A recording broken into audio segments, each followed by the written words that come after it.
सभी मनुष्य अपने जीवन को उत्साह और उमंग से भरे रखने के लिए कोई न कोई उत्सव या त्योहार मनाते रहते हैं। वर्ष में हर दिन कहीं न कहीं कोई न कोई उत्सव त्योहार इस संसार में लोग मनाया करते हैं।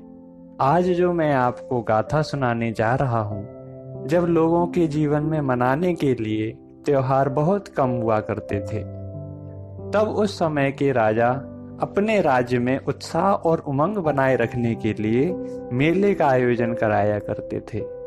ऐसे ही एक दिन अद्भुत और विचित्र मेले का आयोजन श्रावस्ती नगर में रखा गया। यह मेला महामूर्ख मेला के नाम से मनाया जाता था, जो कि आज भी वाराणसी में हर वर्ष मनाया जाता है। इस मेले में दूर दूर से लोग आते हैं। उन्हें किसी भी प्रकार की मूर्खता करने की आज़ादी रहती है। एक सप्ताह तक चलने वाले मेले में लोग एक दूसरे पर धूल, कीचड़ और गोबर फेंकते रहे, दूसरों के शरीर पर राख मलते रहे, गाली गलौज करते रहे तथा अपशब्द बोलते रहे। उन्होंने सभी मान मर्यादाओं का त्याग कर दिया। वे न तो किसी बड़े बूढ़े की उम्र का ख्याल रख रहे थे और न ही अपने से किसी बड़े रिश्तेदार का सम्मान कर रहे थे। उन्होंने किसी व्यक्ति को नहीं छोड़ा, यहाँ तक कि सन्यासियों को भी नहीं। वे किसी के घर के सामने खड़े होकर गंदी गंदी बातें बोलने लगते और इससे सज्जन लोग बहुत ही लज्जित महसूस करते थे। इन मूर्खों से छुटकारा पाने के लिए गृहस्थ सज्जन इन प्रमादियों को यथाशक्ति 1 या 2 सोने के सिक्के दे दिया करते थे। 1 या 2 सोने के सिक्के देकर आगे बढ़ने का आग्रह करते थे। कोई भी उनकी मूर्खता का बुरा नहीं मानता था, क्योंकि सभी जानते थे यह मूर्ख मेला केवल 7 दिनों के लिए है। मूर्खों का समूह भी इन सज्जन गृहस्थों के घर से पैसे पाकर आगे बढ़ जाता था। उन दिनों भगवान बुद्ध बहुत सारे उपासकों के साथ श्रावस्ती में रहते थे। वहां के राजा ने भगवान बुद्ध को संदेश भेजा, भंते, आप कृपया करके 1 सप्ताह की अवधि के लिए विहार से न निकलें और विहार में ही विराजमान रहें। उत्सव 7 दिनों तक चला। खूब धूम धड़ाका रहा, खूब राख फेंकी गई, खूब गोबर लगाया गया, खूब गाली गलौज हुई, लोगों का अपमान भी हुआ।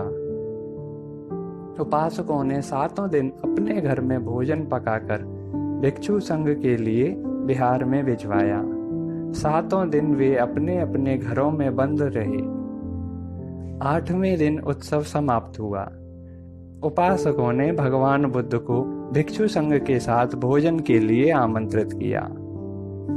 भोजन दान के बाद उपासकों ने नम्रता पूर्वक भगवान बुद्ध से कहा, भंते, पिछला सप्ताह बहुत ही कष्टमय बीता।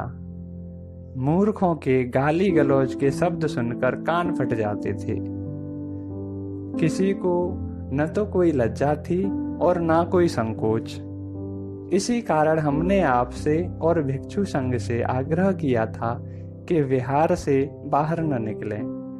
हम लोग भी इन 7 दिनों तक मजबूर होकर अपने अपने घरों में कैदियों की तरह रहे, कभी भी कहीं भी बाहर नहीं निकल पाए। भगवान बुद्ध ने उन सभी की चर्चा सुनी और कहा, यह संसार भी एक मेला है, जहाँ बहुत सारे मूर्ख प्रमादी ऐसे ही क्रियाकलाप करते रहते हैं और लोग इन मूर्खों की बातों से प्रभावित होकर अपने मन को अशांतिपूर्ण बना लेते हैं। जबकि मेले में ऐसा नहीं था, क्योंकि सभी जानते थे कि यह मेला केवल 7 दिनों का है और ये मूर्ख तो ये कुछ भी कहेंगे, हमें इनकी बात का बुरा नहीं मानना है और बस इनको 1 या 2 सोने के सिक्के देकर आगे के लिए बढ़ने की कहना है। इसके विपरीत इस संसार में ज्ञानी पुरुष अप्रमाद की रक्षा गाढ़ी संपत्ति के समान करते हैं और ऐसा करके वे अमृतमय महानिर्वाण संपत्ति प्राप्त कर लेते हैं। ऐसा समझाते हुए भगवान बुद्ध ने 2 गाथाएं कहीं। पमाद मनु युज्यन्ति बालादुम मेधिनो जना, अपमादम च मेधावी धनम सेठम बरक्षति। अर्थात मूर्ख एवं दुर्बुद्धि लोग प्रमाद में लगे रहते हैं, उसके विपरीत बुद्धिमान व्यक्ति श्रेष्ठ धन की तरह अप्रमाद की रक्षा करता है। माँ पमाद मनुयुज्येत माँ कामरत संथपम, अपमतो ही झायंतो पप्पोत विपुलम सुखम। न तो प्रमाद करो और न काम भोगों में लिप्त हो। प्रमाद रहित हो ध्यान करने से अपूर्व सुख की प्राप्ति होती है। अतः संसार के सभी मूर्खों की ओर ध्यान न देकर अपने जीवन पर, अपने क्रियाकलापों पर ध्यान दें।